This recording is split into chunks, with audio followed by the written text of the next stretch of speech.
Hello दोस्तों, आज हम लोग एक बहुत ही इंटरेस्टिंग केमिस्ट्री का चैप्टर स्टार्ट करेंगे, बायोमोलिक्यूल्स। ज़्यादातर बच्चे इसे क्लास 11th में पढ़ चुके हैं बायो में, बट जो मैथ्स वाले बच्चे हैं उनके लिए ये बहुत ही नया होगा। एक बहुत ही इंटरेस्टिंग चैप्टर है, आसान भी। इसे अगर आप थोड़ा सा इंटरेस्ट लेकर के पढ़ें तो आसानी से समझ में भी आ जाता है।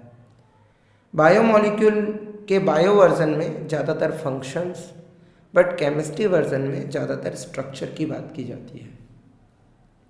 सबसे पहले ये समझने की कोशिश करते हैं कि बायोमोलिक्यूल्स हैं कौन, जैव अणु किसे कहते हैं। तो ये एक बहुत ही इंटरेस्टिंग बात है कि जितनी भी जीवित चीज़ें हैं, जैसे कि मैं खुद, आप, चाहे बकरी, बैल या कोई छोटी कोशिकाओं वाले, मतलब छोटे जीवों की बात कर लें, बैक्टीरिया, है ना, वायरसेस, इनमें से कोई भी न केवल अपने आप को पैदा कर सकते हैं, रिप्रोड्यूस कर सकते हैं, बल्कि अपने आप को सस्टेन कर सकते हैं, मतलब वो खुद जिंदा रह सकते हैं अधिक समय तक, और वो अपने आप को बढ़ा भी सकते हैं। A living system grows, sustain and reproduce itself. But अगर हम देखें कि ये अपने आप को पैदा कर सकते हैं, बढ़ा सकते हैं और मेंटेन कर सकते हैं, पर अगर ये पता करने की कोशिश करें कि क्या जो जिंदा चीज़ें हैं वो जिन चीज़ों से बनी हुई हैं वो भी जिंदा है, तो ऐसा नहीं है। बहुत इंटरेस्टिंग बात है, एकदम अमेजिंग बात है कि हम जिन कणों से मिलकर के बने हुए हैं वो जिंदा नहीं है। The most amazing things about a living system is that it is composed bye non living atoms and molecules. हम ऐसी चीज़ों से मिलकर के बने हैं जो खुद तो जिंदा नहीं है। उन चीज़ों के बारे में पढ़ना जिनसे हम बने हैं, जिनसे हम अपने आप को बढ़ा कर सकते हैं, मतलब हम अपने आप को बढ़ा सकते हैं, अपने साइज को बढ़ा सकते हैं, और जिनसे हम अपने आप को मेंटेन रख सकते हैं, है ना, मतलब सस्टेन कर सकते हैं, जिंदा रह सकते हैं लंबे समय तक, और उन चीज़ों को भी जिनसे हम अपने आप को रिप्रोड्यूस कर सकते हैं। ठीक है, तो उन सबको, मतलब अपने ही जैसे और लोगों को पैदा कर सकते हैं, उन सब को जिन कणों से हम ऐसा कर सकते हैं, उन कणों को जिस केमिस्ट्री के अंदर में पढ़ा जाता है उसे हम कहते हैं बायोकेमिस्ट्री। और वो कण जो बायोकेमिस्ट्री के अंदर पढ़े जाते हैं उन्हें कहा जाता है बायोमोलिक्यूल्स। वो कुछ कुछ इस तरह है, जैसे कि carbohydrates, proteins, nucleic acids, lipids etcetera, ऐसे बहुत सारे और भी हो सकते हैं। वैसे हमें बायोमोलिक्यूल्स के अलावे भी कुछ चीज़ों की और ज़रूरत होती है, जैसे कि हम लोग को मिनरल्स की ज़रूरत होती है, हमको वाटर की ज़रूरत होती है, बट फिर भी बायोमोलिक्यूल्स वो मूल कण हैं जिनके कारण हम जिंदा हैं, हम अपने आप को बड़ा कर सकते हैं, हम अपने आप को मेंटेन कर सकते हैं, सस्टेन कर सकते हैं, और अपने आप को रिप्रोड्यूस कर सकते हैं। तो बहुत ही इंटरेस्टिंग चैप्टर है। शुरू होता है कार्बोहाइड्रेट से। तो मैं पहला हेडिंग डाल लेता हूँ इसका, कार्बोहाइड्रेट।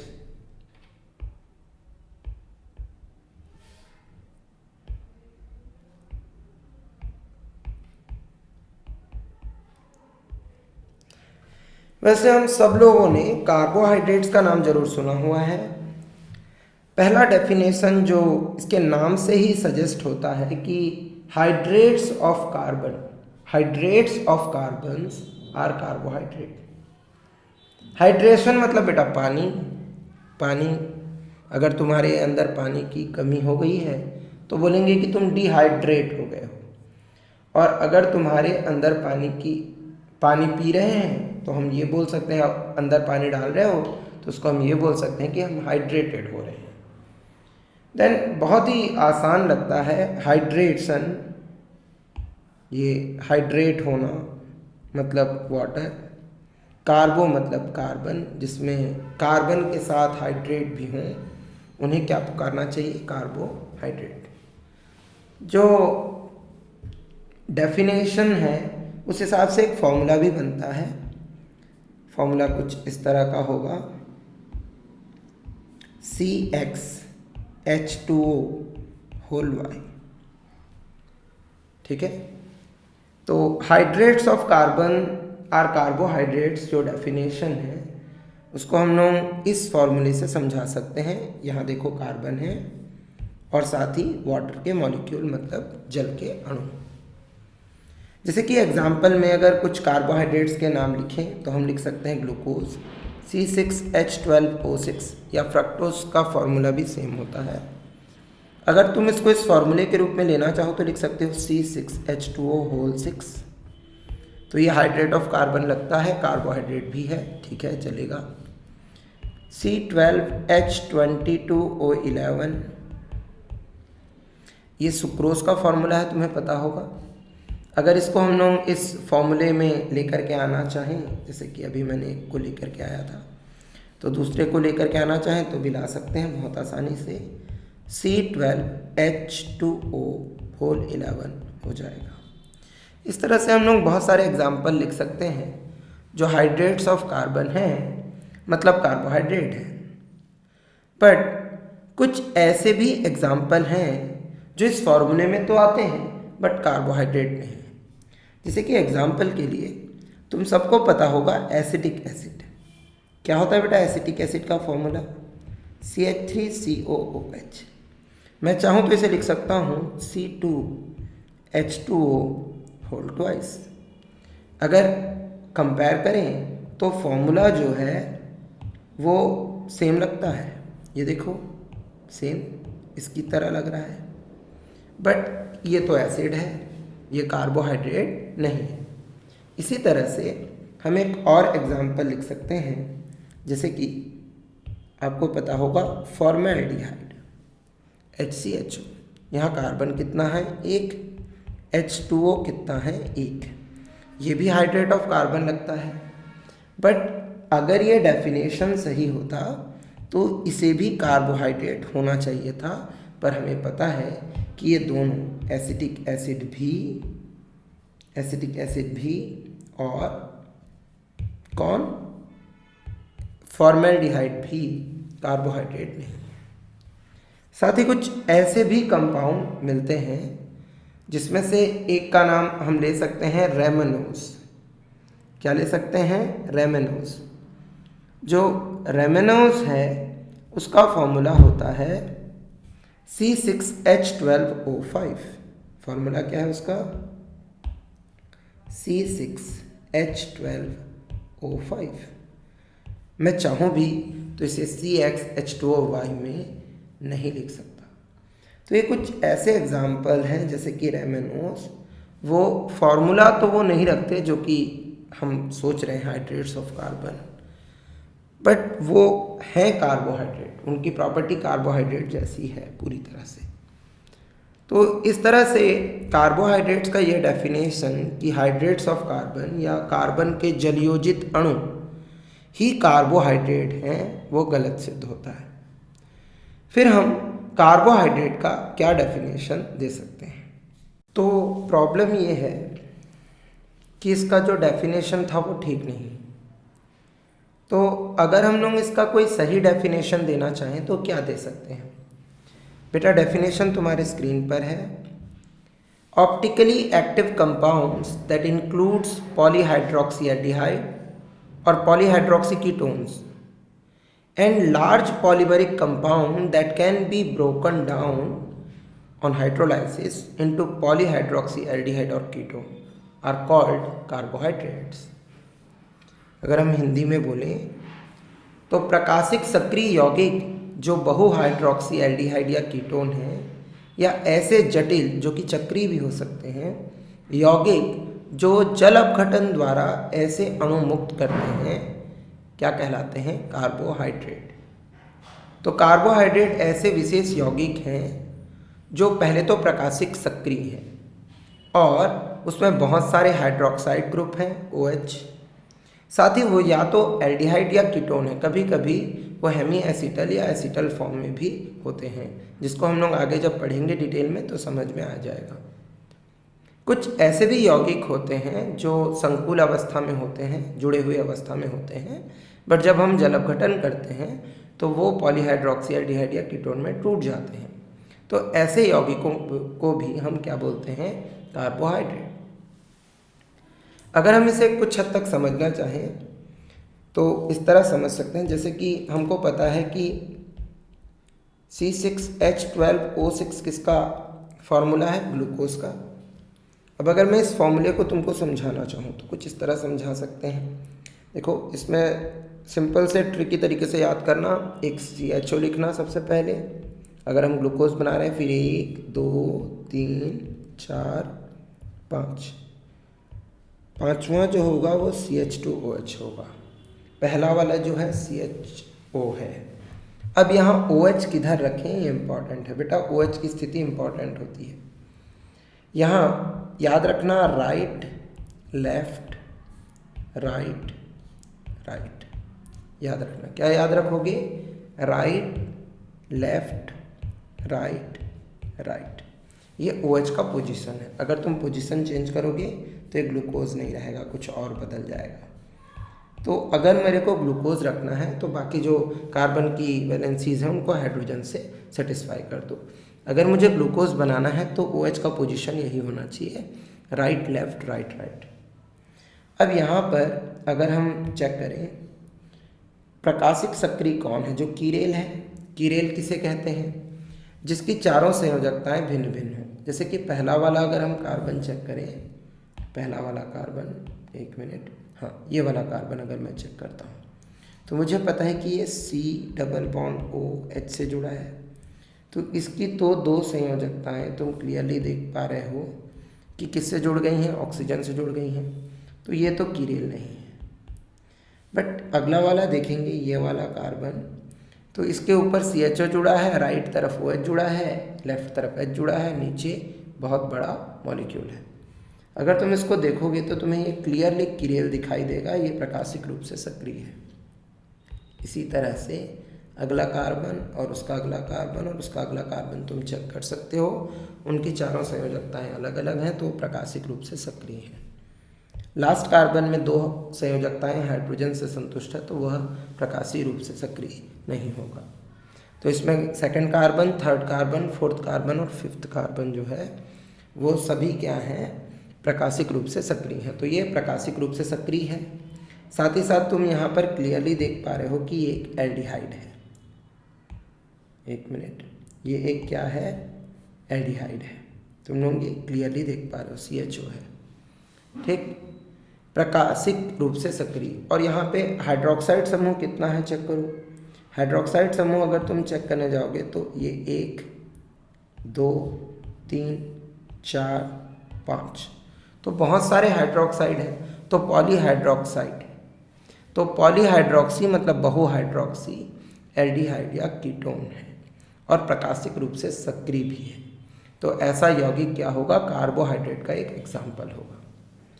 अगर हम लोग फ्रक्टोज का एग्जाम्पल लें तो फ्रक्टोज का भी फॉर्मूला एग्जैक्टली सेम होता है। क्या होता है फ्रक्टोज का फॉर्मूला? C6H12O6। बट जब हम लोग इसका स्ट्रक्चर बनाते हैं बेटा तो स्ट्रक्चर थोड़ा अलग बनेगा। कैसे बनेगा? देखो, CH2OH, फिर CO, फिर 1 2 3 4, टोटल मिला करके 2 हो चुके हैं। लास्ट वाला हो जाएगा CH2OH। अब इसमें हाइड्रोक्साइड समूह बिठाने हैं, वो इम्पॉर्टेंट है, वो होता है लेफ्ट राइट राइट। बेटा इसके अलावे अगर तुम कहीं भी रखोगे तो वो फ्रक्टोज नहीं होगा, लेफ्ट राइट राइट ही सीक्वेंस है। तो इसमें तुम याद रखोगे क्या? Left right right. यहाँ देखेंगे तो यहाँ भी बहुत सारे OH समूह हैं, तुम क्लियरली देख पा रहे हो, 1 2 3 4 5, यहाँ पर OH। साथ ही साथ तुम यहाँ पर क्लियरली देख रहे हो कि ये कीटोन समूह है, CO है। अब इसमें प्रकाशिक सक्रियता देखेंगे तो थर्ड नंबर जो कार्बन है जो 3rd नंबर कार्बन है वो प्रकाशिक रूप से सक्रिय है, जो 4th नंबर कार्बन है वो भी है, जो 5th नंबर कार्बन है वो भी है, तो यह भी प्रकाशिक रूप से सक्रिय है। तो ऐसे यौगिक जो प्रकाशिक रूप से सक्रिय हैं, जिनमें बहुत सारे OH हैं, एल्डिहाइड या कीटोन समूह हैं, ऐसे यौगिक क्या कहलाते हैं? कार्बोहाइड्रेट कहलाते हैं। बाद में हम लोग कुछ जटिल यौगिकों को भी पढ़ेंगे जिनके जलयोजन से इस तरह के सरल अणुओं का निर्माण होता है। तो जिनके जलयोजन से इस तरह के अणुओं का निर्माण होता है उनको भी हम लोग कार्बोहाइड्रेट ही कहते हैं। तो शुरू में डेफिनेशन था हाइड्रेट्स ऑफ कार्बन और कार्बोहाइड्रेट्स, जिनमें कार्बन और जल के अणु हैं, है ना, उनको कार्बोहाइड्रेट कहते हैं। ठीक है, बट वो डेफिनेशन सही नहीं रहा, क्योंकि कुछ ऐसे एग्जाम्पल हैं जो हाइड्रेट्स ऑफ कार्बन है बट कार्बोहाइड्रेट नहीं है। साथ ही कुछ ऐसे भी एग्जाम्पल हैं जो कार्बोहाइड्रेट हैं बट हाइड्रेट्स ऑफ कार्बन नहीं है। तो इस तरह से वो जो क्या बोलते हैं, जो वर्गीकरण था वो गलत सिद्ध हो गया। अब हम लोग वो जो डेफिनेशन था वो गलत सिद्ध हो गया। अब नया डेफिनेशन हम क्या देते हैं, है ना, बहु हाइड्रोक्सी एल्डिहाइड या बहु हाइड्रोक्सी कीटोन समूह के प्रकाशिक रूप से सक्रिय ऐसे यौगिक, है ना, या फिर जो ऐसे जटिल यौगिक जो जलयोजित होकर जल अपघटन द्वारा ऐसे अणुओं को मुक्त करते हैं, क्या कहलाते हैं? कार्बोहाइड्रेट कहलाते हैं। प्रकाशिक सक्रिय यौगिक जो बहु हाइड्रोक्सी एल्डिहाइड या कीटोन है, या ऐसे जटिल यौगिक जो जल अपघटन द्वारा ऐसे अणु मुक्त करते हैं, क्या कहलाते हैं? कार्बोहाइड्रेट। तो ये कार्बोहाइड्रेट्स का डेफिनेशन हो गया। अब हम लोग पढ़ेंगे क्लासिफिकेशन।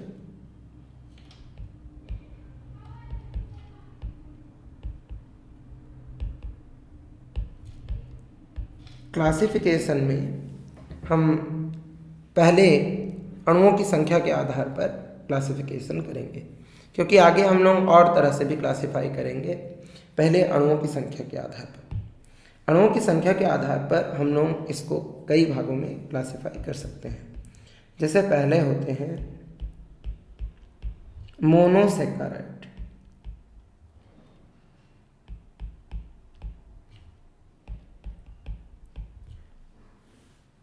अब मोनोसैकेराइड्स किन्हें कहते हैं? ऐसे कार्बोहाइड्रेट जिन्हें और सरल अणुओं में जल अपघटित नहीं किया जा सकता, जो और छोटे अणुओं में नहीं टूटते। ऐसे जो कार्बोहाइड्रेट हैं उनको हम लोग क्या कहते हैं? मोनोसैकेराइड।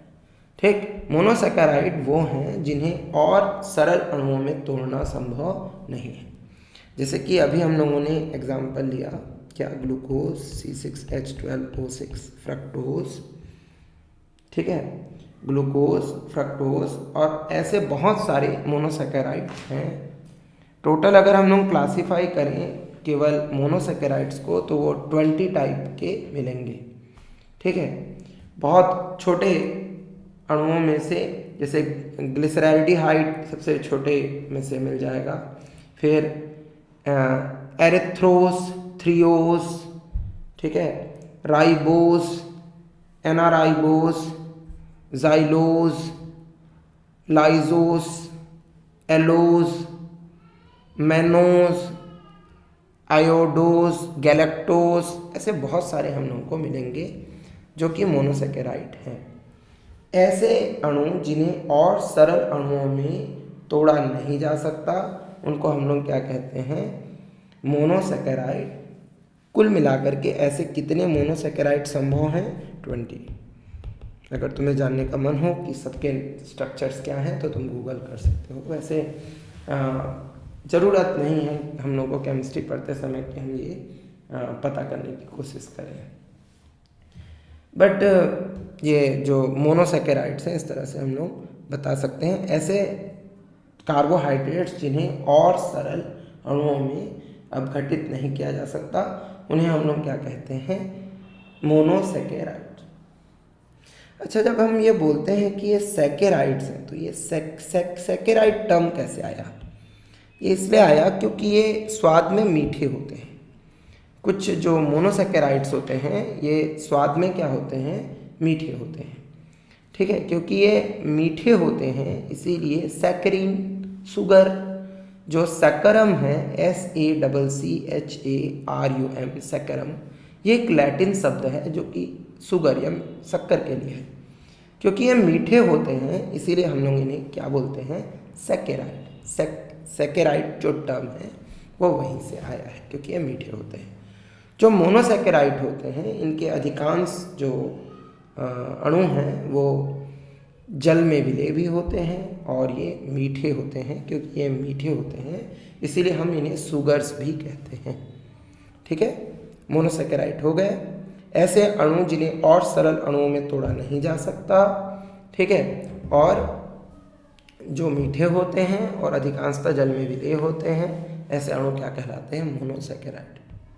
मोनोसैकेराइड के बाद हम लोग यहाँ पर सेकेंड एग्जाम्पल अगर लें तो सेकेंड एग्जाम्पल यहाँ पर आता है ओलिगोसैकेराइड।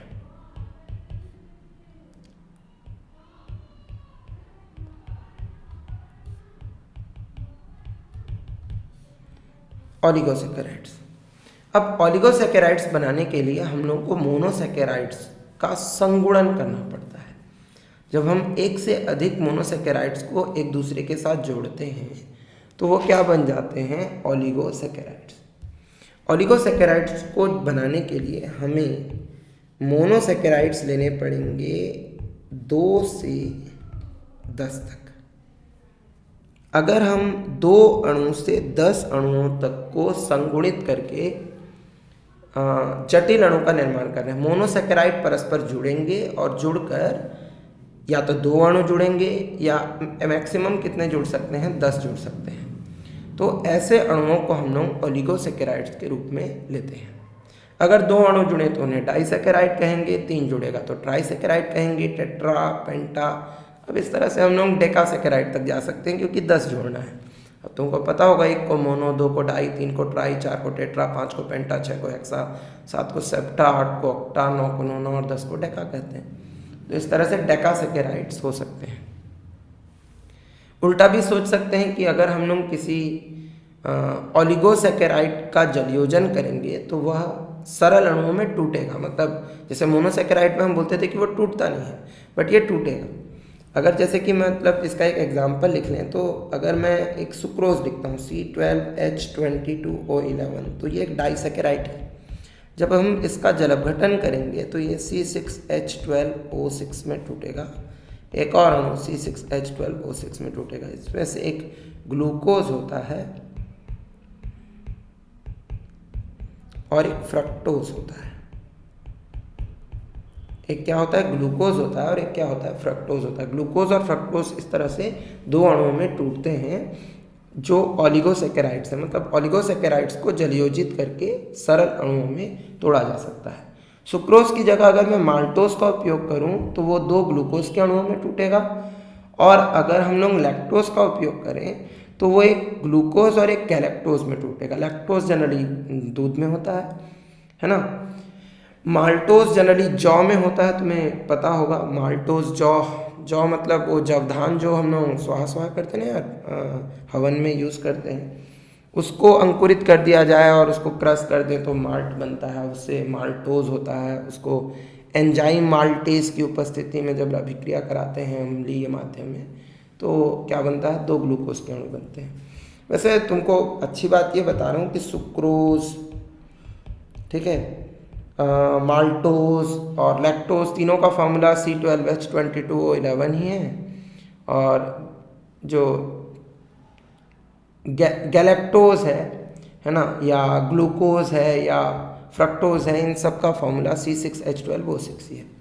बस इसमें OH की जो स्थिति है वो इधर उधर है, इस कारण से उनका जो फॉर्मूला है वो चेंज होता है। मतलब तुम ऐसे लिख सकते हो, सुक्रोज की जगह सेम रिएक्शन लिख करके माल्टोज लिख लो। अगर माल्टोज लिखोगे तो 2 ग्लूकोज बनेंगे, बट अगर उसकी जगह लैक्टोज लिख लोगे तो एक ग्लूकोज बनेगा और एक गैलेक्टोज बनेगा। तो ऐसे अगर आणविक सूत्र के रूप में लिखेंगे तो उसमें कोई परिवर्तन नहीं है। मैं ऐसे भी लिख सकता हूँ क्या, C12H22O11 प्लस H2O, तो ये C6H12O6 बना और C6H12O6 बना। अब ये मैंने अगर लिख लिया लैक्टोज, ऐसा मैंने लिख लिया लैक्टोज, तो ये हो जाएगा ग्लूकोज और ग्लूकोज के साथ ये हो जाएगा गैलेक्टोज। बेटा हम लोग इसी चैप्टर में आगे डिस्कस करते समय समझेंगे कि ग्लूकोज गैलेक्टोज फ्रक्टोज में क्या डिफरेंस है। वैसे मैंने ऊपर तुम लोगों को ग्लूकोज और फ्रक्टोज समझा दिया है। तो इसी तरह से हम लोग डाइसैकेराइड को तोड़े तो इसी तरह ट्राइसैकेराइड भी तोड़ सकते हैं। ट्राइसैकेराइड जैसे रैफिनोस होता है, तुम चाहो तो गूगल कर सकते हो उसका क्या होता है फॉर्मूला, C18H32O16 होता है।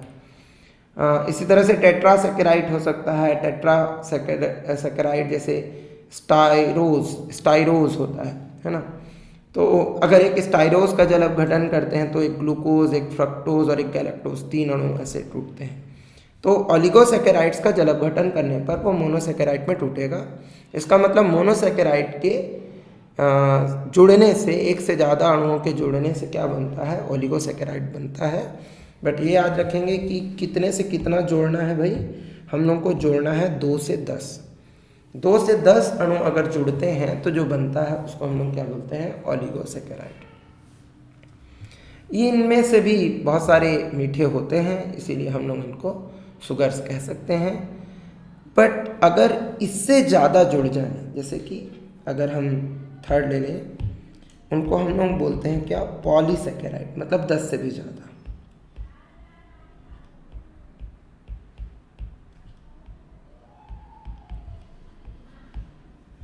पॉलीसैकेराइड्स को हम सीधा सीधा नॉन शुगर बोल सकते हैं, क्योंकि ये मीठे नहीं होते। ठीक है। अगर 20 से ज़्यादा अणु आपस में जुड़ जाएं, किसके, मोनोसैकेराइड के। मोनो के अणु जोड़ रहे हैं मोर देन 20, है ना, मतलब 20 से भी ज़्यादा, 20 से भी ज़्यादा अगर हम जोड़ दें तो उस केस में जो बनता है उसको हम लोग पुकारते हैं पॉलीसैकेराइड्स, और नॉन शुगर भी बोलेंगे, है ना। इसके एग्जांपल जैसे कि स्टार्च, है ना, स्टार्च, सेल्यूलोज, है ना, ग्लाइकोजेन, इन्युलिन, ये इसके कुछ एग्जांपल हैं, है ना, जो पॉलीसैकेराइड्स हैं। इसमें जनरली हम देखते हैं कि 10 से ज़्यादा अणु जोड़े जाते हैं। मैंने 20 बोल दिया था बेटा, इसको 10 ले लेना, है ना। 10 से ज़्यादा, इसमें कितना होता है, 10 तक होता है, तो इसमें कितना होता है, 10 से ज़्यादा होता है। मोर देन 20 बोल दिया था, इसको सुधार देते हैं। 10 से ज़्यादा अणु अगर मोनोसैकेराइड के जुड़ जाएं तो उनको हम लोग क्या बोलते हैं, पॉलीसैकेराइड्स बोलते हैं। जनरली इसमें 10 से ज़्यादा अणु जुड़े होते हैं। इसके example starch, cellulose, inulin, glycogen etcetera है। ठीक है। जैसे स्टार्च क्या होता है, फॉर्मूला लिखेंगे तो C6H10O5, इसके कितने अणु जुड़े, तो बहुत सारे अणु, N अणु जुड़ गए। अगर ये NH2O से जुड़ते हैं तो अम्लीय माध्यम ले लेते हैं, ये बन जाएगा NC6H12O6, मतलब ग्लूकोज में बदल गया। तो यहाँ अणु बहुत सारे हैं। 10 अणु से अगर ज़्यादा एक दूसरे से जुड़ जाते हैं तो उसको हम लोग क्या बोलते हैं, पॉलीसैकेराइड। अब पॉलीसैकेराइड भी 2 तरह के हो सकते हैं, होमो पॉलीसैकेराइड्स और हेटेरो पॉलीसैकेराइड्स। क्योंकि होमो में एक ही तरह के मोनोसैकेराइड जुड़ करके बड़े अणु का निर्माण करते हैं, बल्कि हेटेरो में एक से ज़्यादा, मतलब एक सह और एक सम हो सकता है ना। सम में एक ही तरह के अणु जुड़ेंगे, सम पॉलीसैकेराइड अगर लिखें तो एक ही तरह के अणु, जैसे सोचो ग्लूकोज ग्लूकोज ग्लूकोज ग्लूकोज ही जोड़ता जाए तो उससे बनेगा एक सम सैकेराइड, जैसे कि हम लोग स्टार्च का एग्जांपल लिए। बट ऐसा भी हो सकता है कि एक से ज़्यादा हो, मतलब एक ग्लूकोज ले लिया, एक गैलेक्टोज ले लिया, एक क्या बोलते हैं फ्रक्टोज ले लिया, glucose fructose galactose glucose fructose galactose, इसके रिपीटेशन से अगर बना तो उसको हम लोग सह पॉलीसैकेराइड ऐसा बोल सकते हैं। क्योंकि ये मीठे नहीं होते हैं इसलिए हम लोग इनको नॉन शुगर कहते हैं। ये स्वीट इन टेस्ट नहीं होते हैं, टेस्ट प्लस भी बहुत सारे होते हैं। ठीक है। तो इस तरह से वर्गीकरण पढ़ा। एक बार वर्गीकरण अणुओं के आधार पर जो वर्गीकरण था उसको हम लोग इस तरह से कर सकते हैं, क्या, मोनोसैकेराइड ऐसे कार्बोहाइड्रेट्स जिन्हें और सरल अणुओं में अपघटित नहीं किया जा सकता उन्हें मोनोसैकेराइड कहते हैं, और जिनमें 2 से 10 अणु आपस में संगुणित होकर बनाते हैं, मतलब उन्हें किया जा सकता है, उन्हें ओलिगोसैकेराइड कहते हैं। बट अगर 10 से भी ज़्यादा अणु आपस में जुड़ जाएं तो जो बनेंगे उनको पॉलीसैकेराइड्स कहते हैं। इनको दो भागों में वर्गीकृत किया जा सकता है, सम और सह। सम में एक ही प्रकार के मोनोसैकेराइड अणु जुड़ेंगे और सह में एक से अधिक प्रकार के जुड़ सकते हैं। ये मीठे नहीं होते हैं, इसलिए नॉन शुगर होते हैं। मोनोसैकेराइड और ओलिगोसैकेराइड मीठे होते हैं। तुम्हें पता है सुक्रोज मीठा होता है, लैक्टोज भी मीठा होता है ना। दूध में मिठास लैक्टोज के कारण होती है। तो इस तरह से हम लोगों ने वर्गीकरण को कंप्लीट किया।